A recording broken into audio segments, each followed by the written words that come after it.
Hello, dear viewers. Welcome back to the Ghastly Journal. Before we begin today's story, I'd like to thank you for your continued support. If you enjoy this tale, please consider subscribing and hitting that notification bell. Now, let's dim the lights and dive into tonight's chilling account. The Matriarch said, "We don't speak of the twins." And now I know why. My grandmother's house always felt like it existed in its own pocket of reality. Nestled at the end of a winding dirt road in rural Vermont, surrounded by a dense forest of ancient maple trees, the Victorian mansion loomed 3 stories high with its weathered clapboard siding and steep gabled roof. I spent every summer there as a child, exploring its countless rooms, discovering hidden nooks, and playing in the sprawling gardens that my grandmother tended with religious devotion. But there was one room I was never allowed to enter. A locked bedroom at the end of the 3rd-floor hallway. Whenever I asked about it, my grandmother would purse her lips into a thin line and shake her head. "We don't speak of that," she would say, her voice dropping to a whisper. "Some doors are meant to stay closed." Of course, being a curious child, this only made me more determined to uncover its secrets. I would press my ear against the heavy oak door during thunderstorms, convinced I could hear the faint sound of children's laughter coming from within. Once, I even tried to peek through the keyhole, but it had been plugged with something that blocked my view. When I asked my mother about it, her face paled. "We don't speak of the twins," she said sharply, and then she changed the subject. It was the only time I'd ever heard anyone mention twins in our family, and the memory of those words lingered in my mind for years to come. After college, I moved away to pursue my career, and visits to my grandmother's house became less frequent. Life has a way of rushing forward, pulling you along in its current until the mysteries of childhood fade into the background. But when my grandmother passed away last month at the age of 97, I found myself driving back down that familiar dirt road, watching the dense canopy of trees close in overhead. The funeral was a small affair. My grandmother had outlived most of her friends, and our family had always been small. Just my mother, my Aunt Catherine, and a handful of distant relatives I barely recognized. My grandmother had been the matriarch, the pillar that held our fragmented family together, and without her we were like satellites drifting apart. After the service, we gathered at the old house. It felt smaller somehow, diminished by my grandmother's absence. The floorboards creaked beneath my feet as I wandered through the rooms, trailing my fingers along the dusty surfaces of antique furniture and faded photographs. My mother found me in the library, staring at a portrait of my grandmother as a young woman. She looked so different then, her face unlined, her eyes bright with youth and promise. "She left the house to you," my mother said quietly, holding out a thick envelope. "Along with this." I took the envelope from her hand. It was heavy, sealed with wax pressed with my grandmother's signet ring, an intricate design of intertwining roses. Inside was a key, old, brass, and ornate, along with a letter written in my grandmother's precise handwriting. "My dearest Eliza, if you are reading this, then I have passed from this world. The house is yours now, along with all its secrets. I have carried this burden for too long, and I cannot take it with me to my grave. The key enclosed will open the locked room on the 3rd floor. What you find there may disturb you, but I believe you deserve to know the truth about our family. The twins were born in the summer of 1952. Your grandfather and I were overjoyed. Twins had not been born in our family for generations, but joy soon turned to despair. There was something wrong with them from the beginning, something I cannot bring myself to describe even now. We did what we thought was best at the time. Perhaps it was wrong. Perhaps we should have sought help. But fear and shame can drive people to terrible decisions. I have preserved their room exactly as it was. Some might call it morbid, but I could never bring myself to erase them completely. They were still my children. Forgive me, Eliza, and be careful. Some doors, once opened, cannot be closed again. With eternal love, Grandmother. I read the letter 3 times, my hands trembling more with each reading. The key felt unnaturally cold against my palm, as if it had been stored somewhere without sunlight for decades, which I supposed it had. My mother watched me from the doorway, her face a mask of concern. "What does it say?" she asked. I hesitated, then folded the letter and slipped it into my pocket. Nothing important, I lied. Just some instructions about the house. That night, after everyone had left and the house settled into its familiar creaks and groans, I found myself standing at the foot of the staircase leading to the 3rd floor. The key weighed heavy in my pocket. Part of me wanted to throw it away, to respect my grandmother's lifetime of silence. But curiosity has always been my downfall. The 3rd floor hallway was dark, the only light coming from the moon through a small window at the end. The floorboards protested beneath my weight as I made my way down the corridor, past dusty paintings and forgotten furniture draped in white sheets. When I reached the locked door, I paused, my hand hovering over the knob. Was I ready for this? To uncover a family secret that had been buried for over 70 years. Before I could change my mind, I inserted the key into the lock. It turned with surprising ease, as if it had been regularly oiled and maintained. The door swung open on silent hinges, revealing a room bathed in silver moonlight. It took my eyes a moment to adjust to the dimness. When they did, I saw that it was a nursery, preserved as if frozen in time. 2 identical cribs stood side by side against the far wall, their white paint yellowed with age. A rocking chair sat in the corner, a knitted blanket draped over its arm. Toys, wooden blocks, cloth dolls, tin soldiers were arranged neatly on shelves and tables, waiting for hands that would never play with them again. The air inside was stale but not unpleasant, carrying the faint scent of lavender and something else I couldn't quite identify. I stepped inside, half expecting to hear the laughter I'd imagined as a child. But the room was silent, holding its secrets close. On a dresser between the cribs stood a silver-framed photograph. I picked it up, wiping away a thin layer of dust with my thumb. The image showed my grandmother, much younger, holding 2 infants wrapped in identical blankets. She was smiling, but even in the faded photograph, I could see the strain around her eyes, the tension in her shoulders. I set the photograph down and moved to the cribs. They were empty save for small handmade quilts embroidered with names, Theodore and Theodora. I ran my fingers over the stitching, feeling a connection to these unknown relatives who shared my blood but not my time. Something caught my eye, a journal resting on the nightstand beside the rocking chair. The leather cover was cracked with age, the pages yellowed and brittle. I carefully opened it to the first entry, dated June 15, 1952. Today I gave birth to twins, a boy and a girl. The labor was difficult, and at times I feared I would not survive it. But they are here now, and they are perfect. Theodore and Theodora, my beautiful children. The handwriting was my grandmother's, though shakier than the precise script I was familiar with. I turned the page. June 20th, 1952. Something is wrong with the twins. They cry constantly, but not like normal babies. It's more like screaming. The doctor says it's just colic, that it will pass. But there's something in their eyes when they look at me, something knowing. It frightens me, though I'm ashamed to admit it. June 25th, 1952. They've stopped crying. Now they just stare, following me with their eyes as I move around the nursery. They don't sleep when they should. Instead, they lie awake in their cribs, watching, always watching. The nurse quit today. Said she couldn't stand the way they looked at her. Harold thinks I'm being hysterical, but he hasn't been the one caring for them day and night. I flipped through more entries, each more disturbing than the last.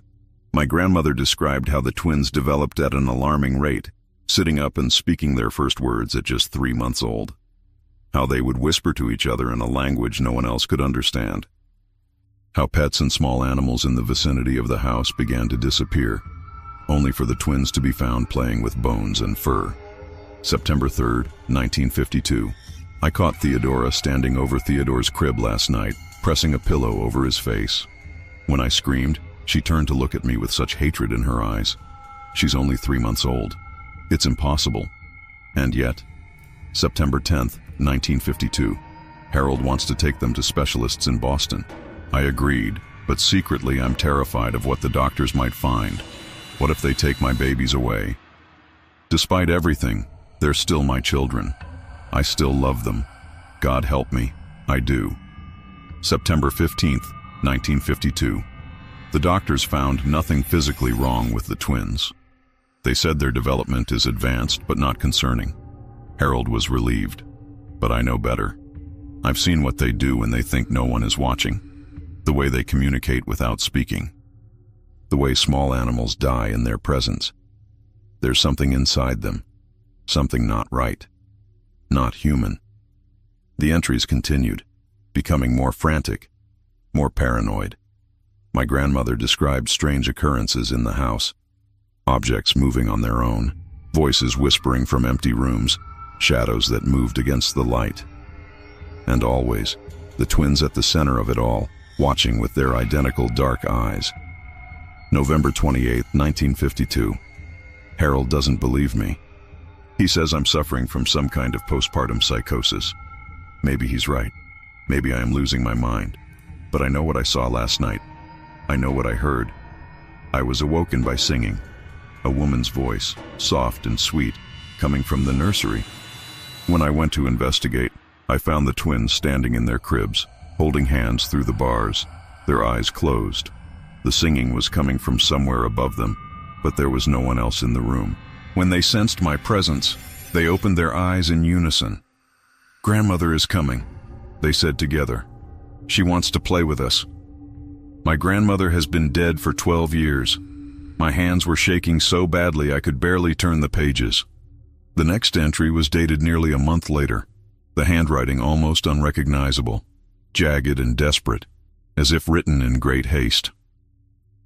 December 24th, 1952. Harold is dead. They killed him. I know they did, though the police are calling it an accident. He fell down the stairs, they say, broke his neck. But I heard them giggling afterward. I heard them say, "One down." I can't stay here. I can't leave them alone. They're my children, my responsibility. God forgive me for what I'm about to do. The next entry was the last, dated Christmas Day, 1952. It's done. May God have mercy on my soul. I closed the journal, my mind reeling. What had my grandmother done? What had happened to the twins? If they had died, why weren't they buried in the family plot beside my grandfather? I needed answers, and I knew where to look for them. The attic had always been off limits when I was a child, another forbidden space in a house full of secrets. The narrow staircase leading to it was hidden behind a panel in the hallway closet, designed to blend seamlessly with the surrounding wall. I found it easily enough. Some memories never fade, no matter how many years pass. The stairs groaned under my weight as I ascended, the beam of my flashlight cutting through decades of dust and cobwebs. The attic was vast, running the entire length of the house, its ceiling following the steep pitch of the roof. Trunks and boxes were stacked in neat rows, each labeled in my grandmother's handwriting. Christmas decorations, 1960s, Harold's clothes, family photographs, pre-1950. I moved deeper into the space, scanning the labels until I found what I was looking for. A trunk marked simply T&T 1952. The trunk was locked, but the key from my grandmother's letter fit perfectly. Inside, I found more journals, medical records, and a stack of photographs bound with twine. I sat cross-legged on the dusty floor and began to read. The medical records were from a private sanitarium in Switzerland, admission forms for 2 children, Theodore and Theodora Montgomery, dated January 3, 1953. The diagnosis listed for both was severe psychopathy with homicidal tendencies. There were treatment notes spanning years, documenting various therapies and medications, all apparently ineffective. The final entry, dated December 1960, simply stated, "Patients deceased following unsuccessful experimental treatment." I set the records aside and untied the photographs. They showed the twins at various ages, as infants, as toddlers, and finally as children of about 8 or 9. In the earliest photos, they looked like normal babies, chubby-cheeked and innocent. But in the later images, there was something undeniably disturbing about them. It wasn't anything I could point to specifically. Their features were symmetrical, their smiles appropriate. But their eyes were empty, like looking into a deep well and seeing nothing reflected back. The last photograph showed them standing side by side in what looked like a hospital room, wearing matching white gowns. They were holding hands, their faces expressionless. Written on the back in my grandmother's handwriting, the last photograph, "May they find peace." Had my grandmother sent her own children away? Had she institutionalized them for 8 years before some experimental treatment killed them? It seemed unthinkable, yet the evidence was right in front of me. I was about to close the trunk when I noticed something else at the bottom. A small, leather-bound book, different from the journals. It looked older, the cover worn smooth from handling. When I opened it, I realized it wasn't a book at all, but a collection of newspaper clippings, carefully preserved between tissue-thin pages. The clippings dated back to the early 1900s, each documenting a similar story. Twins born to the women in my family, followed by unexplained deaths, mysterious illnesses, or the twins themselves disappearing under suspicious circumstances. The pattern repeated generation after generation, always with twins, always with tragedy. The final clipping was from a local newspaper dated December 26, 1952, my grandfather's obituary. It mentioned his surviving wife and infant twins, but there was no mention of my mother, who would have been 5 years old at the time. I checked the other journals, looking for any mention of my mother, and found a single entry from 1950. "Margaret turns 3 today. She is such a joy, normal, healthy, everything a child should be. I thank God every day that she wasn't born a twin. Perhaps the curse has skipped a generation." A curse? What was my grandmother talking about? And if my mother was 5 when the twins were born, why hadn't she ever mentioned having siblings? I needed to talk to my mother. I gathered the journals and photographs, stuffing them into a canvas bag I found hanging on a nearby hook. As I turned to leave, my flashlight beam caught something in the far corner of the attic, something that didn't belong among the trunks and furniture. It was a door, small, barely 4 feet high, set into the sloped ceiling. It looked newer than the surrounding architecture, the wood less weathered, the hinges less rusted. There was no lock, just a simple latch keeping it closed. Common sense told me to leave it alone, to take what I'd found and get out of the attic. But I had come too far to stop now. I approached the door and lifted the latch. The space beyond was dark, the air noticeably colder. My flashlight revealed a small room with a sharply angled ceiling, empty except for 2 rocking chairs facing each other in the center. They were child-sized, painted white with faded pink cushions tied to the seats. As my light swept across the room, I noticed something else. Markings on the walls, floor, and ceiling. They formed an intricate pattern that seemed to shift and move in the beam of my flashlight. I stepped closer, trying to make sense of the symbols. They weren't any language I recognized, but they gave me an uneasy feeling, as if they were words that human mouths weren't meant to speak. A sudden noise behind me made me whirl around, my heart hammering in my chest. The door had swung shut, though there wasn't enough breeze in the attic to account for it. I lunged for the handle, but it wouldn't budge, as if held closed by an invisible force. Panic rose in my throat as I threw my shoulder against the door, once, twice, 3 times. On the 4th attempt, it gave way suddenly, sending me sprawling onto the attic floor. I scrambled to my feet and ran, not stopping until I reached the main staircase, my breath coming in ragged gasps. I needed answers, and I needed them now. I found my mother in the kitchen, sitting at the table with a cup of tea growing cold between her hands. She looked up when I entered, her eyes widening at the sight of the canvas bag clutched in my white-knuckled grip. "You've been in the attic," she said. It wasn't a question. I dumped the contents of the bag onto the table, the journals, the medical records, the photographs.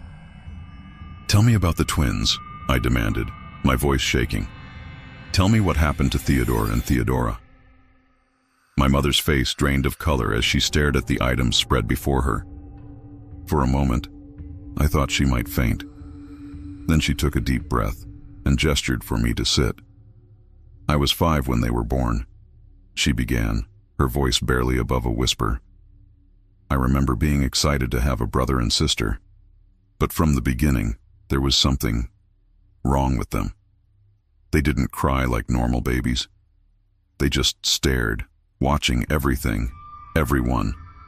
Mother became obsessed with them, convinced they were somehow evil. She picked up one of the photographs, her finger tracing the outline of the twins' faces. Father didn't believe her. He thought she was experiencing some kind of postpartum psychosis. He wanted to get her help, but she refused to leave the twins alone with anyone else. She was afraid of what they might do. And then he died, I said softly. My mother nodded. They said it was an accident, that he tripped and fell down the stairs in the middle of the night. But I was awake. I heard them laughing afterward. Theodore and Theodora laughing in their cribs. They were only 6 months old. A chill ran down my spine. What happened next? Mother took them away after Christmas. She told everyone they had died of pneumonia, but she sent them to some private hospital in Europe. I didn't know where until years later when I found some of her correspondence. By then, they really were dead. Some experimental treatment went wrong, or so the hospital claimed. And the room on the 3rd floor, the nursery. Mother preserved it exactly as it was the day she took them away. She would go in there sometimes just to sit. She never allowed anyone else inside. I think she felt guilty. Despite everything, they were still her children. I hesitated, then asked the question that had been burning in my mind since I'd read the journals. Do you believe they were evil? Actually evil? My mother was silent for a long moment, her fingers still tracing the photograph. I believe there are things in this world we can't explain, she said finally.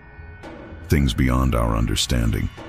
The twins were something else, something not quite human. The journals mentioned a curse, I pressed. Something about twins in our family. My mother sighed deeply. It's an old family legend. Every few generations, twins are born to the women in our line, and those twins are never right. They bring death and destruction. The only way to end the cycle is to... She trailed off, unable to finish the sentence. To kill them, I supplied, my voice hollow. She nodded, a single tear sliding down her cheek. Mother couldn't do it. She couldn't kill her own children, no matter what they were. So she sent them away instead. But the guilt ate at her for the rest of her life. We sat in silence for a while, the weight of this family secret pressing down on us like a physical thing. Finally, my mother reached across the table and took my hand. You need to leave this house, Eliza, she said urgently. Sell it, burn it down, I don't care. But don't stay here. The twins, their influence lingers. I've felt it all my life, like a shadow at the edge of my vision. Promise me you won't stay. I promised, but even as the words left my mouth, I knew I wouldn't keep them. I had come too far, uncovered too much to walk away now. There was still something missing, some piece of the puzzle I hadn't found yet. That night, I dreamed of the twins. They stood at the foot of my bed holding hands, their faces expressionless. Play with us, Eliza, they said in unison, their voices neither male nor female, child nor adult. Grandmother is waiting. I woke with a start, my nightgown soaked with sweat. The bedroom was dark, but I could have sworn I saw 2 small figures retreating through the door, hand in hand. The next morning, my mother left early, citing some urgent business back in the city. I think she couldn't bear to be in the house any longer, surrounded by memories and ghosts. I didn't try to stop her. In fact, I was relieved to have the house to myself, to continue my investigation without her concerned glances and whispered warnings. I spent the day combing through the remaining trunks in the attic, searching for any additional information about the twins or the supposed family curse. I found birth and death certificates for generations of twins dating back to the 1800s, all showing the same pattern. Twins born, tragedy following close behind, the twins themselves dying young or disappearing. But it was in a hidden compartment in my grandmother's desk that I found the most disturbing evidence yet, a small, leather-bound volume titled The Montgomery Family Grimoire. The book was handwritten in different styles, suggesting it had been passed down and added to over generations. Its pages contained rituals, spells, and incantations, many focusing on protection against malevolent spirits and entities. One passage in particular caught my attention.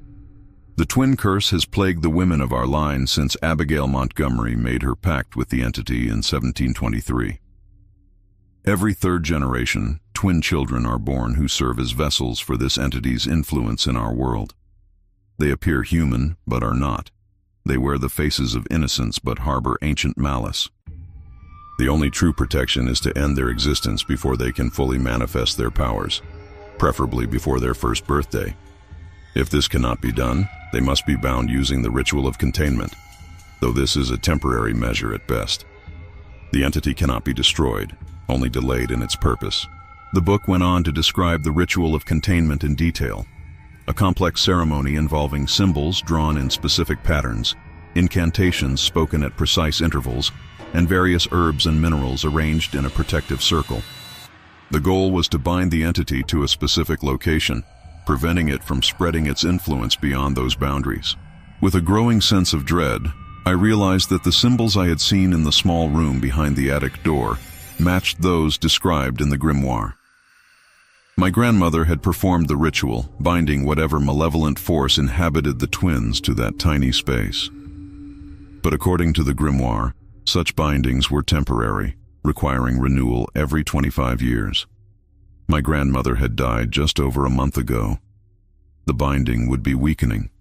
As if to confirm my fears, I began to notice subtle changes in the house. Doors that I was certain I had closed would be open when I returned. Objects would disappear, only to reappear in unlikely places.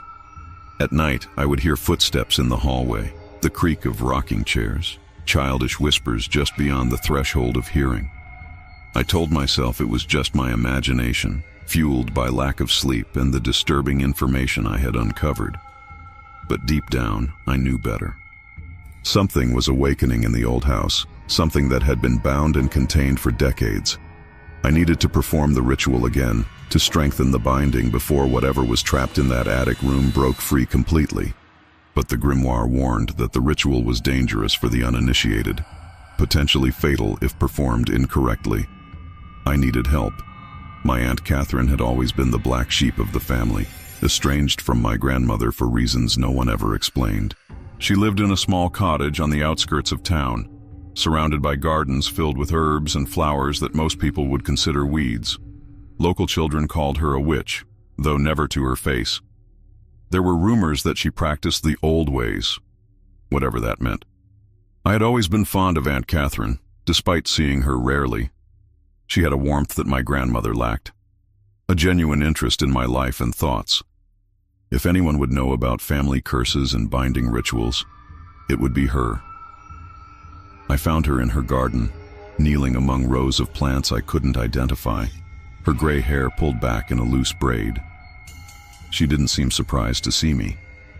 "I've been expecting you," she said, rising to her feet with a grace that belied her 70 years. "Come inside. We have much to discuss." Her cottage was exactly as I remembered it from childhood visits, cozy and cluttered, smelling of herbs and wood smoke. Books lined every available surface, their spines cracked and faded from use. Bundles of dried plants hung from the ceiling beams, and various crystals caught the light streaming through the windows. She led me to a small table by the window and gestured for me to sit. "You found the grimoire," she said without preamble, "and you've been in the binding room." I nodded, not bothering to ask how she knew. "The twins," I began. "Were never twins at all," she finished for me. "At least, not in the way you're thinking." She rose and went to a cabinet in the corner, returning with a wooden box inlaid with mother of pearl. From it, she removed a stack of yellowed photographs, placing them carefully on the table between us.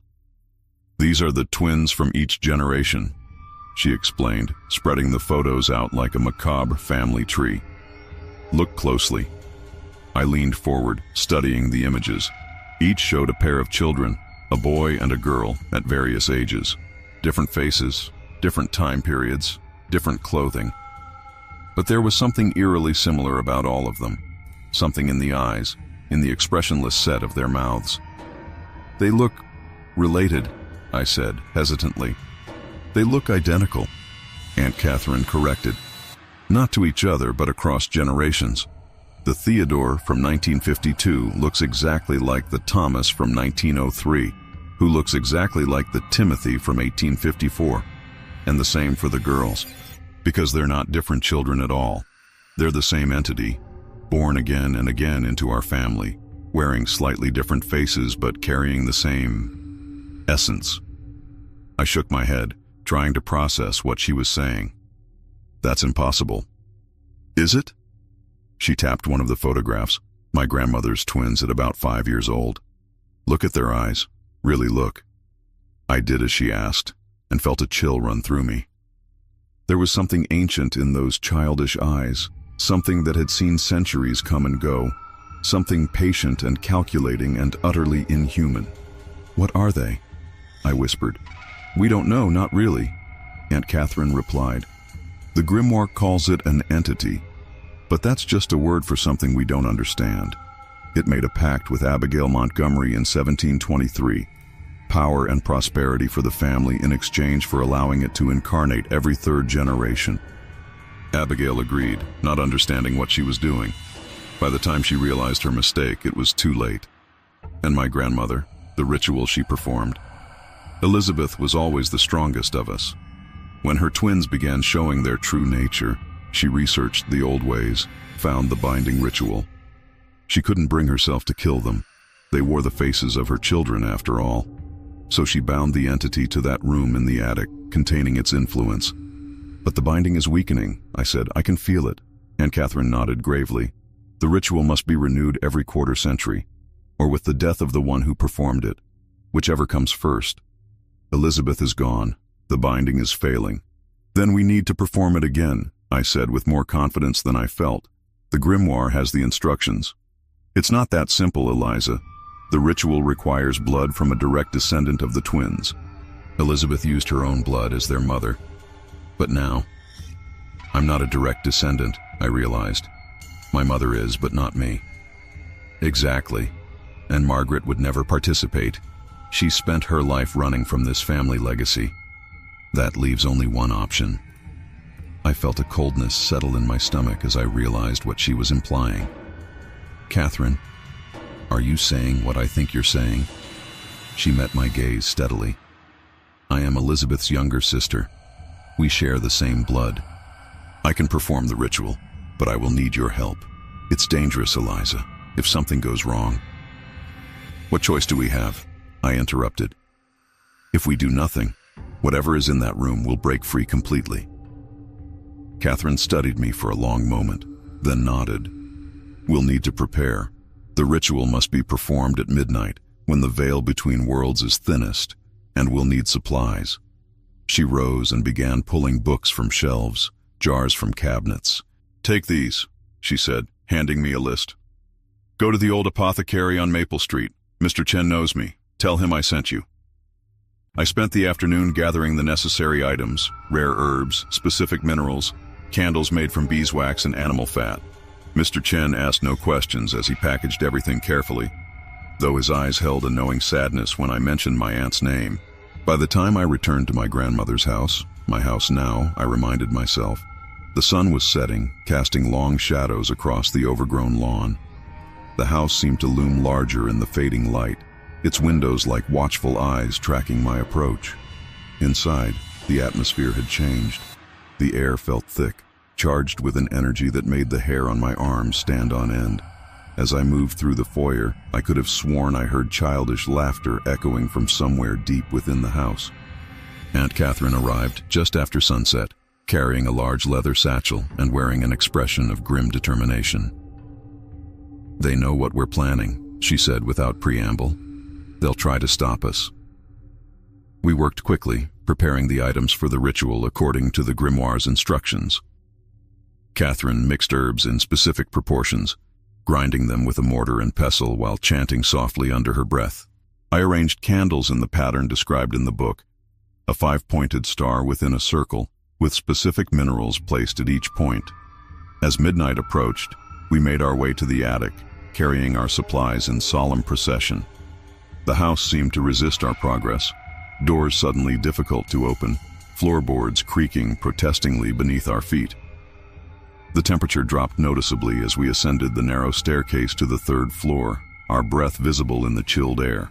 The nursery door stood open when we reached it, though I was certain I had closed and locked it after my initial exploration. Inside, the room appeared undisturbed, the cribs standing silent vigil in the moonlight.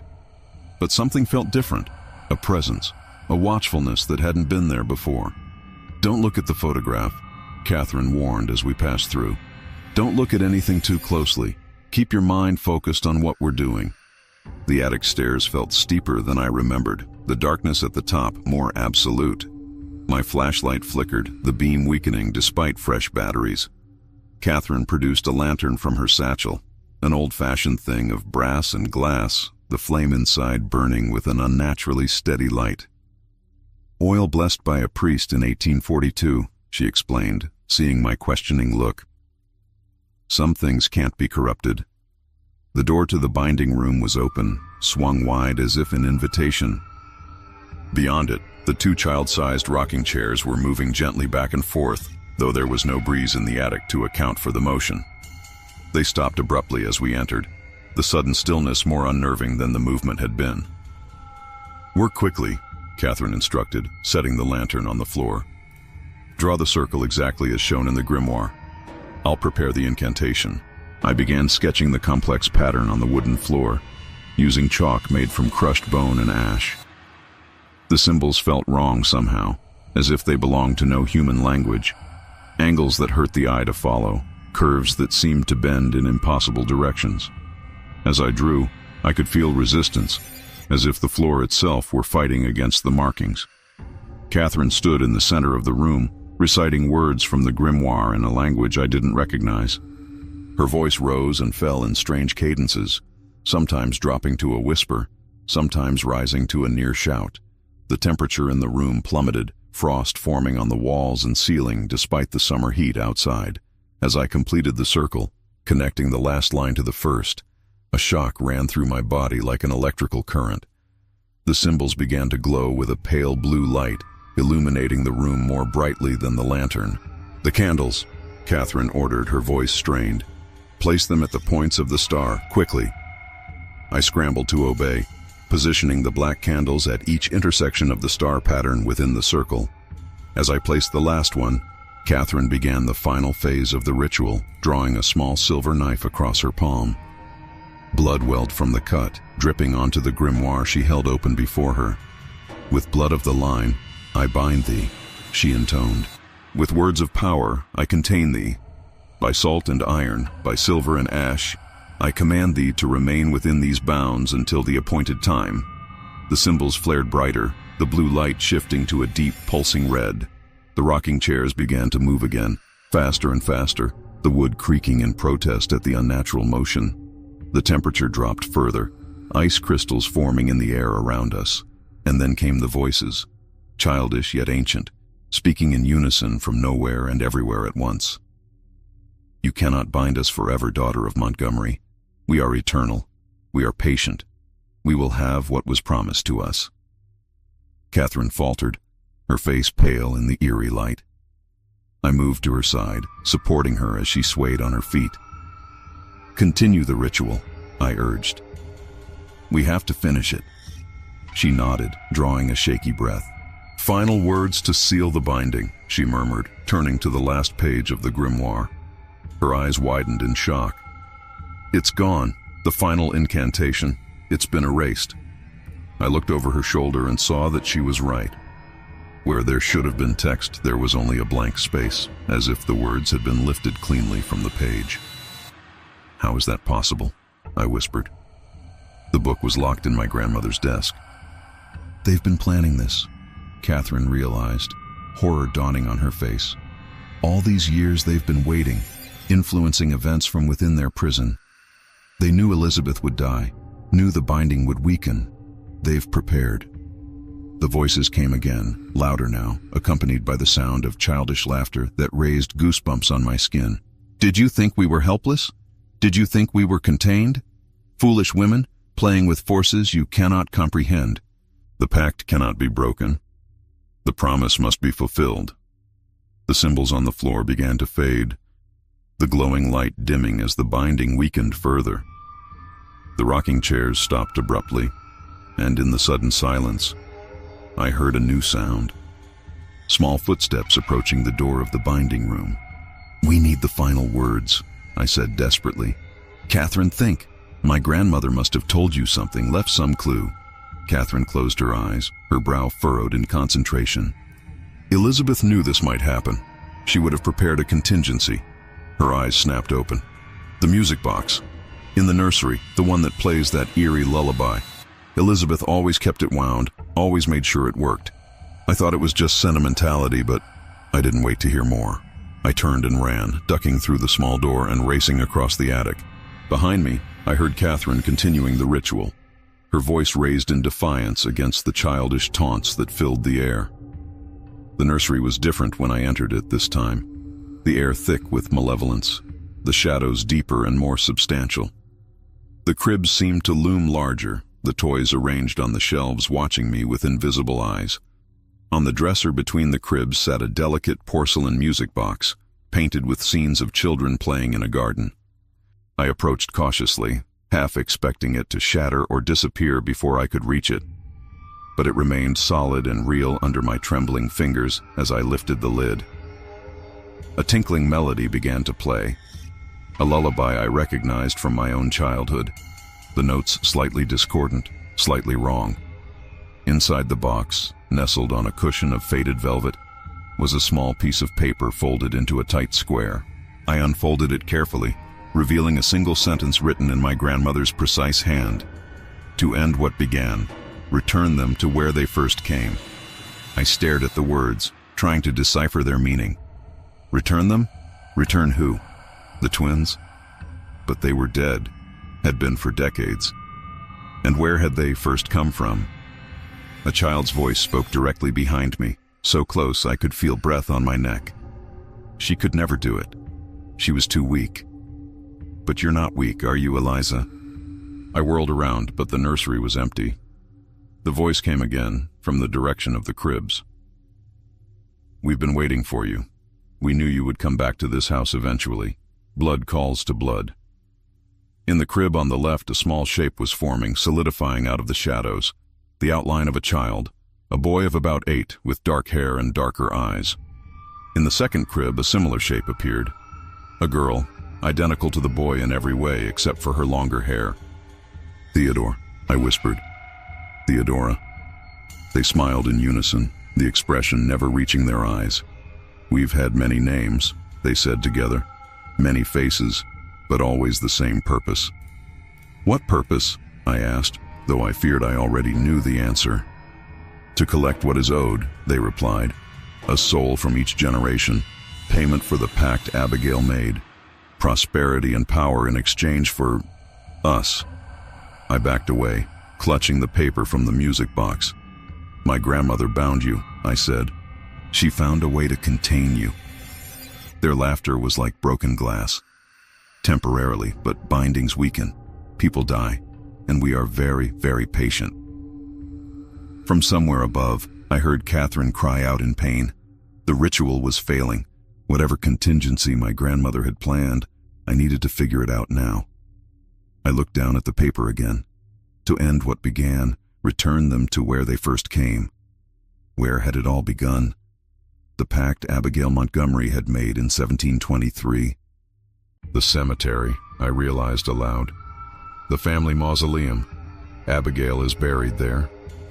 The twins' smiles faltered, their forms flickering like candles in a breeze.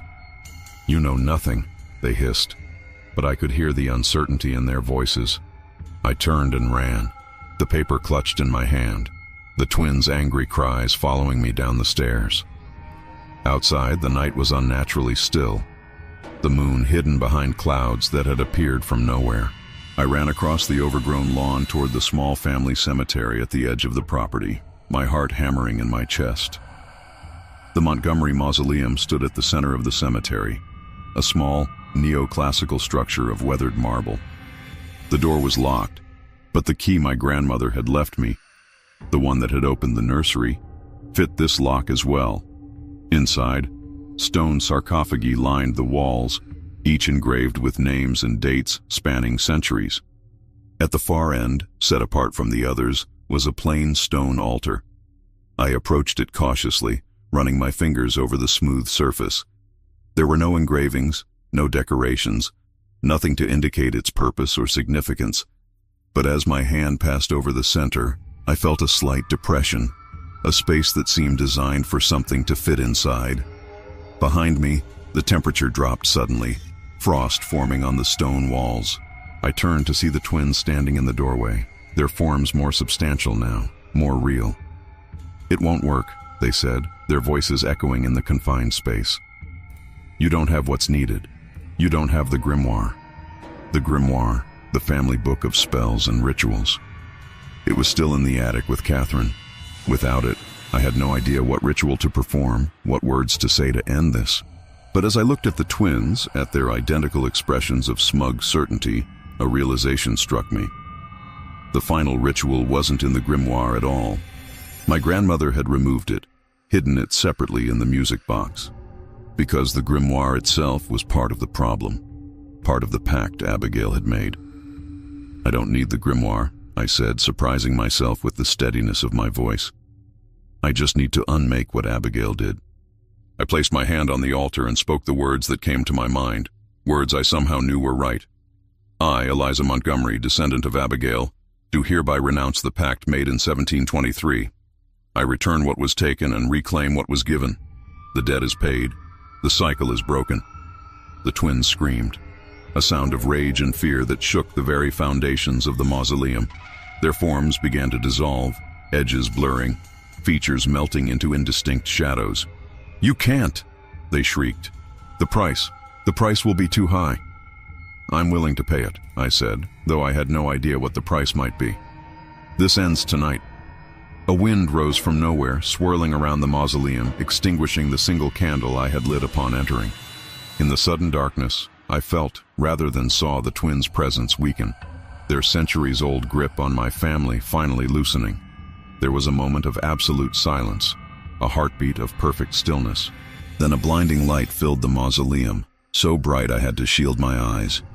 When it faded, the twins were gone. In their place stood a woman in clothing from another century, her face bearing a strong resemblance to my own. "Abigail," I whispered. She nodded, a sad smile on her lips. "You've done what I could not," she said, her voice like the rustling of dry leaves. "You've ended it. The debt is paid." "What was the price?" I asked. "They said there would be a price." "Prosperity," she replied simply. "The wealth, the success, the privilege that our family has enjoyed for generations. It's gone now. You'll be ordinary, Eliza. Just ordinary people living ordinary lives. No special talents, no extraordinary luck, no inexplicable successes." I thought about what she was saying. The Montgomery family fortune, built over centuries, now gone. The advantages I had taken for granted all my life vanished. But then I thought of the twins, of the malevolence that had haunted my family for generations, of the lives destroyed and the souls corrupted. "It's worth it," I said firmly. Abigail smiled, a genuine smile this time, reaching her eyes. "I thought you would say that. You're stronger than I was, stronger than any of us." She began to fade, her form becoming transparent. "The house will go too," she warned. "It was part of the bargain. Get what you need and leave before dawn." With those words, she vanished completely, leaving me alone in the dark mausoleum. I made my way back to the house, finding Catherine in the kitchen, nursing a cup of tea with trembling hands. She looked up when I entered, relief washing over her face. "They're gone," she said. It wasn't a question. I felt it, like a weight lifting, a shadow passing. "What did you do?" I explained what had happened in the mausoleum, the words I had spoken, the appearance of Abigail. Catherine listened without interrupting, nodding occasionally as if pieces of a puzzle were finally falling into place. "So it's over," she said when I had finished. "Truly over, after all these generations." "But at a cost," I reminded her. "The family fortune, the house, everything." She laughed, a sound of genuine joy that seemed to brighten the kitchen. "A small price to pay for freedom, don't you think? Besides, there are worse things than being ordinary." She rose from her chair, suddenly energetic. We should pack what we can. If Abigail said the house will go, I believe her. We spent the rest of the night gathering what we could: family photographs, personal mementos, items of sentimental rather than monetary value. The journals and